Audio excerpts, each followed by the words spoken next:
Dig deeper into the story, explore the constellations, and read the complete transcripts at whatthepigpromised.com. There will be a short scene after the closing credits. Every life is a story, experience and lessons left behind. None are isolated. They overlap, sometimes by a word or a sentence, sometimes by whole passages shared between lives. Together, they form a single volume, its pages bound by a spiral spine, uneven, imperfect, tightened under strain, loosened by carelessness, often threaded through the same holes again and again. Without that binding, all stories, across all time, on both Phenom and Earth, fall away at once. That spiral has a center, held by only a few, and at its heart is Sara. Episode 2. The Unbalanced Equation. Not all lost are found, but all found, no loss. Dear listener, fear not. Each solution is but a variable in another sum. Each shifts the balance of the whole. Author unknown. Chapter 5. My page in Ilra's book. Don't throw it away. A hand-printed page found stuffed into the chapel library's copy of The Stitched Sky. An assembly of celestial testimonies by Ilra Wint, along with pressed flowers, by Sara, age 9. I like to listen to Ilra's stories that the travelers tell her about stars. She says someday I'll write new ones.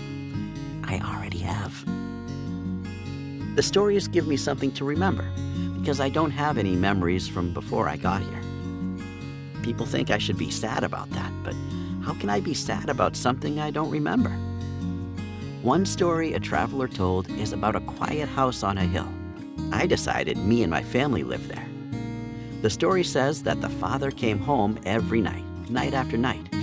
His family loved him, and he loved them. But nothing ever changed, and he didn't know how to make changes. So he faded away into the stars. If I was there, I would never let him fade. Chapter 6. Deaths to the Infinite Degree, as journaled by the stranger. Wake number... Oh, who cares anymore? Does it even matter? Does anything matter when you don't know who you are, where you've been, or what you're good at? Why you're not yet nose blind to the smell of pig shit? All I know is I'm trapped. Like a joke the universe won't stop telling. And I'm the punchline. If I am still alive when this nightmare ends, I think I'll become a tax collector. Sounds a perfectly boring and pleasantly vengeful way to live out my days. Maybe that's what I was. It never stops. I wake up, I kill the crazy kid with the axe. I'm very good at it. I fight and kill the others. Sometimes I just take the axe in the skull and hope with every frayed fiber of whatever I am that I won't wake up again. But the cycle won't break. I might, though. I'd say I've already cracked. Do you think it odd of me to giggle when I let death take me? Occasionally, I just block the axe so I can watch the magnificent, the absolutely breathtaking warrior nun lady emerge to do her deadly dance. Tefra. Lifted straight out of legend. And I just want a part in the stage version so I can wear my botched lines like a crown of lovesick devotion. A few more rehearsals and I'll be numb enough to fight her. Why not? I'm bored. I'm blind to the pain. I could use a little death by blunt force trauma to see if I can still feel. Usually there's a girl with cats and a pig man, John, though I still call him Chris. You would think the joke would get old, but here we are. It's the little things. Every time is the first time they've laid eyes on me. You can't earn trust when you're stuck forever repeating Scene 1, Act 1. I still haven't the faintest clue who I am, why I'm here. It's like I'm rehearsing for something. Something big. But there's no script. I'm improvising my lines one happy tragedy at a time, so some happy fat bastard can claim the work I've created. If I could only figure out what my profession, what my skill set was, before I arrived, maybe I would have material to pull from. Maybe I was a brilliant tax collector. Maybe I still could be. We all need something to hold on to.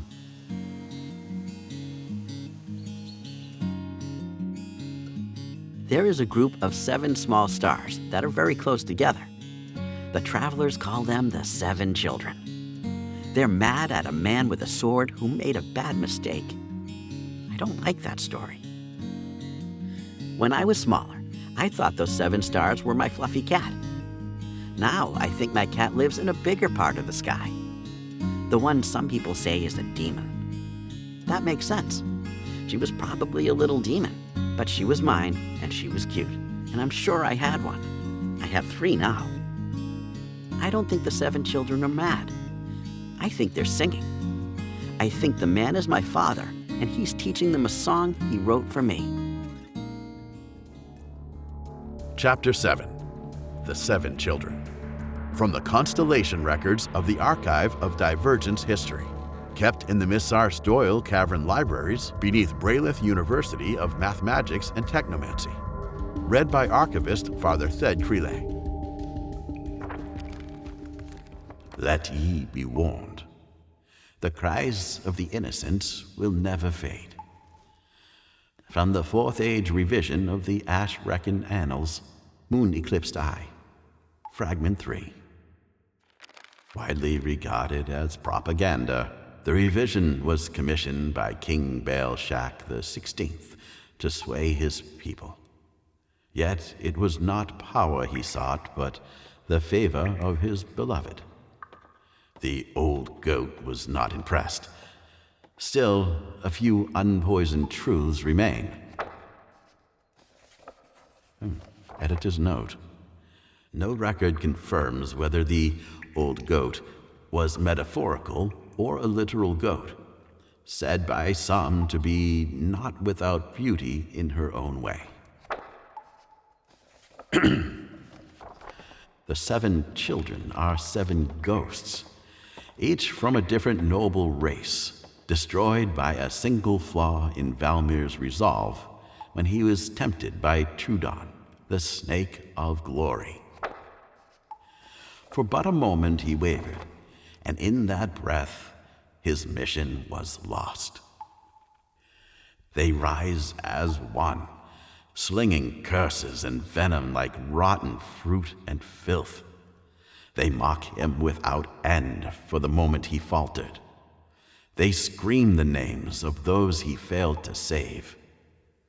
Lost not to malice, but to a breath of doubt when sacrifice came without glory. They are memory made torture, Valmir's eternal reminder, furious, grieving, unrelenting. Wherever his name is spoken, theirs rise with it in chorus of blame and sorrow, a sound that cancels joy, unmaking song, unmaking peace.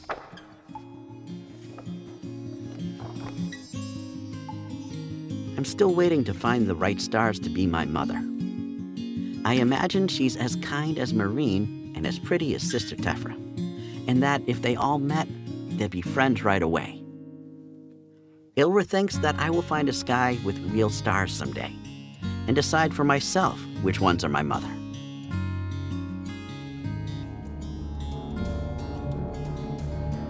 Chapter 8. The Moment, the Girl Who Stayed, and an Equation Out of Balance.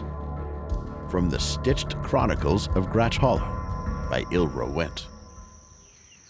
In Gratch Hollow, we have lived with what we call the moment for as long as I can remember.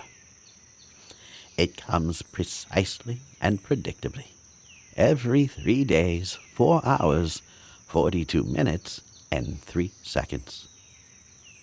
When it arrives, figures appear among us. Men, women, children, caught mid-step, mid-word, mid-thought. A man mid-stride, a child with a wooden sword raised, a woman leaning close, whispering to someone we cannot see. They hold for a breath, then nothing. We gather when the time draws near. No one need speak of it beforehand, but we all know. The baker sets down his flour. Brother Halvor leaves his prayers half finished. Even the pigs grow still. I have watched this for years now. The timing never shifts. Nothing in life is so exact. Seasons wander. Death arrives early or late, never when expected. But the moment keeps its rhythm like a loom that never stops.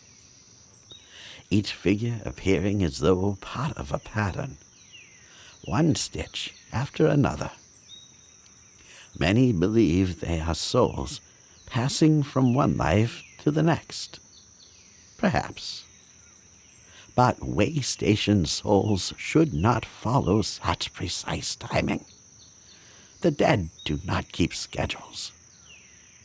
Travelers speak of machines, needles driven by wheels that sew without pause. I have never seen such a thing, but I imagine their rhythm would be like this, precise, tireless, without drift. But no seam holds forever. There must be a loose thread somewhere. I have not found it, but I have watched one who holds the seams others forget to mend, though he would never name it as such. A beloved outsider, John, or John as most call him, came to us years ago. Not through the moment, but on foot, presumably. A gore-born piglet, fleeing something he could not bear or would not name. Illyria and Big John Vale, keepers of the chapel grounds, found him wandering the hollow at night and took him in. In raising him, they were given a chance not to replace the children they lost, but to nurture one they had found. Another sprout, and this time it bloomed. From his earliest days with us, the people of the moment fascinated him. He would come prepared, a heel of bread, a flask of milk, a folded blanket. He set them carefully on the grass, meant for the ones who appear, should one arrive hungry or in need of rest. He watched with wide eyes, caught between awe and fear, never certain which feeling to hold. Long after Illyria and Big John had passed away, John, now a young man, remained prepared for a soul who did not vanish. And this time, one did not. She was a child of around 6 years, wide eyes, but silent, searching every face with wonder. She stood barefoot in the field where all others had flickered away. The moment had ended, but the girl remained. John moved first. Slowly, carefully, broad-shouldered, a head above the next tallest, soil-streaked, with a blanket and a bag of food and water slung over his shoulder. He cradled a clay pot as if it were precious. When the girl's eyes found him, Her face lit up, radiant, unguarded. John looked away, shy, his mouth bending into a crooked, uncertain smile. No one had ever stayed, and the village was not without unease. But a young widow named Marine stepped forward, 30 years old with sharp eyes and quiet strength, who had lived alone since losing her husband 2 winters earlier.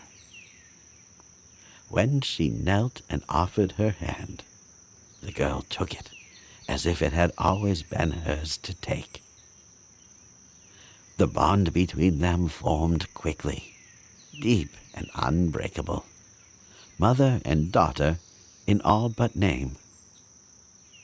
I once wrote that I wait for the day a figure does not vanish, or for the day they stop coming. I didn't know which would be worse. But now that one has stayed, I wonder why the pattern has changed, and what that might mean for us all. Marine says my mother is special like me. Sometimes I hope she doesn't remember me because she would be sad that I was gone. Ilra says the stars are made of stories. I don't have a full story, so I'll put mine in a sky that my family can see, just in case they're looking. They'll know I'm okay. Maybe they'll want to come and live with me.